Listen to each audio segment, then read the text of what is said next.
Ships are waiting for the tide. Some stand ready to leave their moorings. Aboard others, the work of preparation for sailing goes steadily on.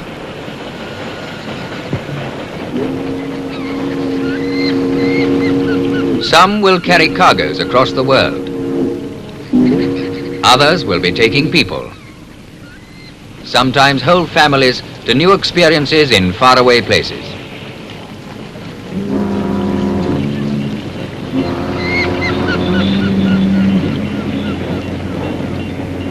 The pilot will navigate this ship down to the sea.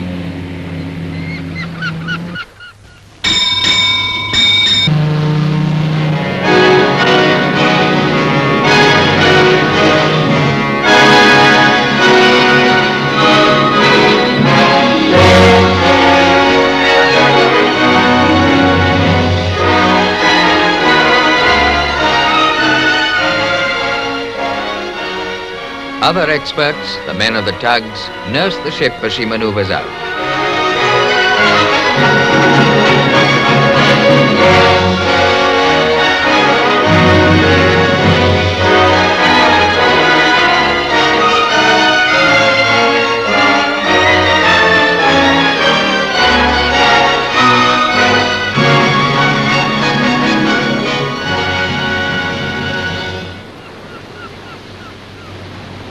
Now the pilot's work is done. The tug's cast off and the ship is on her way.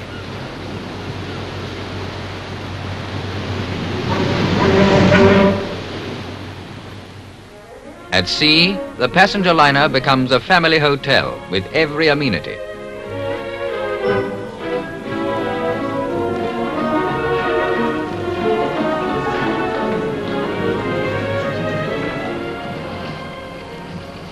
Whether on a liner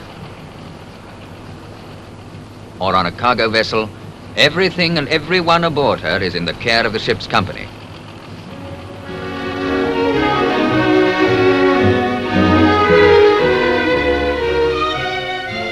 The men of the ships, their eyes are watching. Their hands are controlling.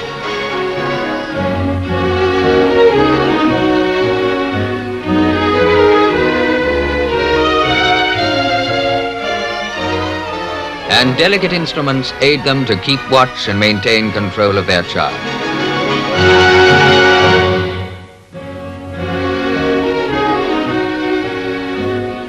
In the depth of the hull, great engines ceaselessly turn. There is constant expert activity.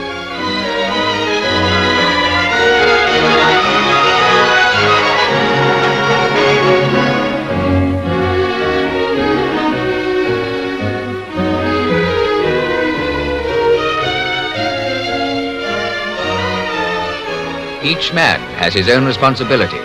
He knows how much depends upon him. He knows that the ship cannot do without him.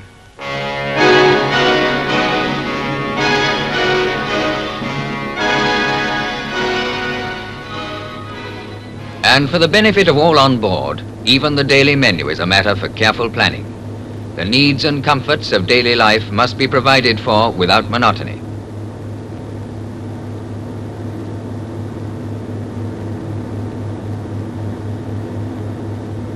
Large stocks are carried, but nothing must be wasted.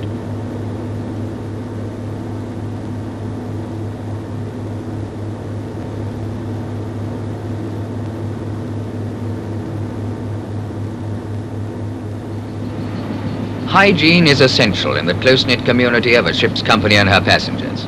No dirt, no risk of infection.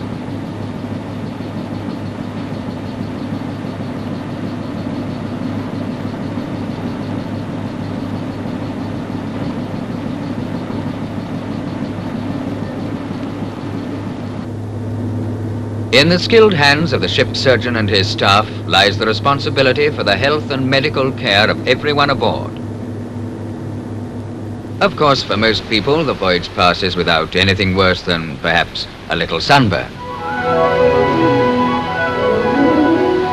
There is ample provision for leisure and relaxation.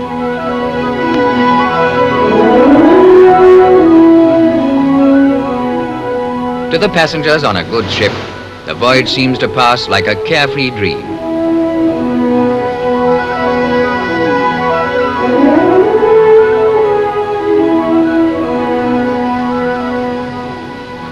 The ship's company helped to spin that dream. Their work is the reality behind it. The purser and his staff make shipboard life run smoothly and happily.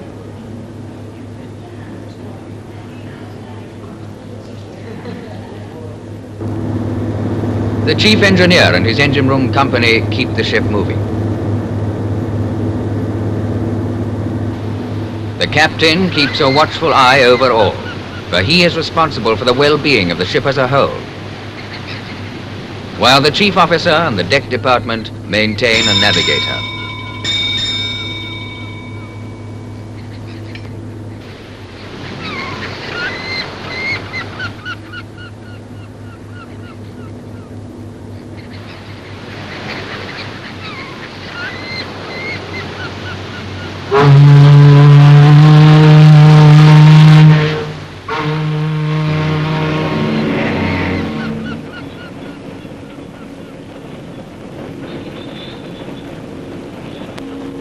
In some other port, the cargo liner is made fast while the cargo from her holds is swung from ship to shore.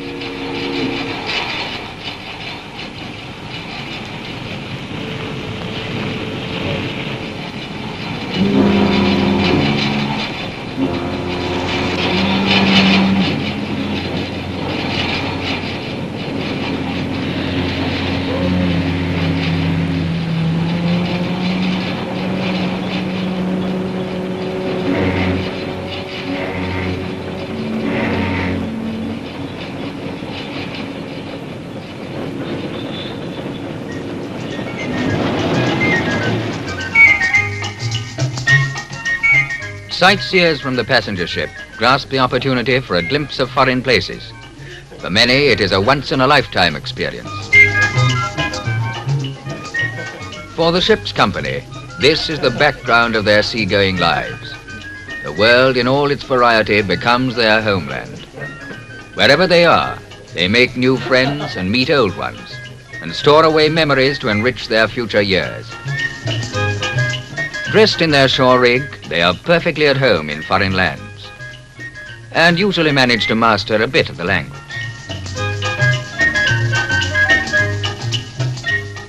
They also have their own methods for fostering goodwill among nations.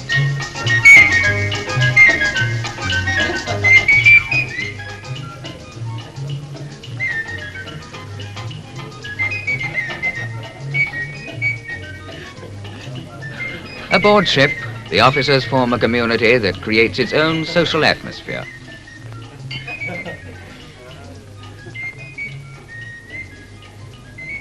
Some prefer the privacy of their own cabin, and in their leisure time, more completely their own than many a landsman's, they pursue a variety of hobbies.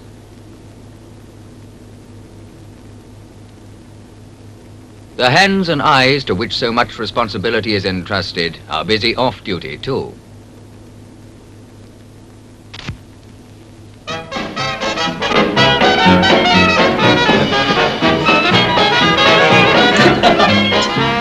For the passengers, the days and nights pass quickly by.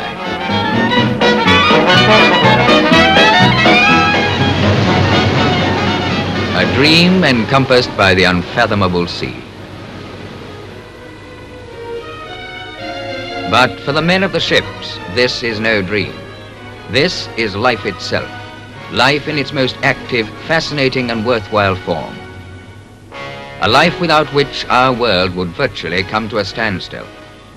For it is the ships and the men who run them that populate the seas and great oceans, making them vital arteries in the bloodstream of travel and commerce.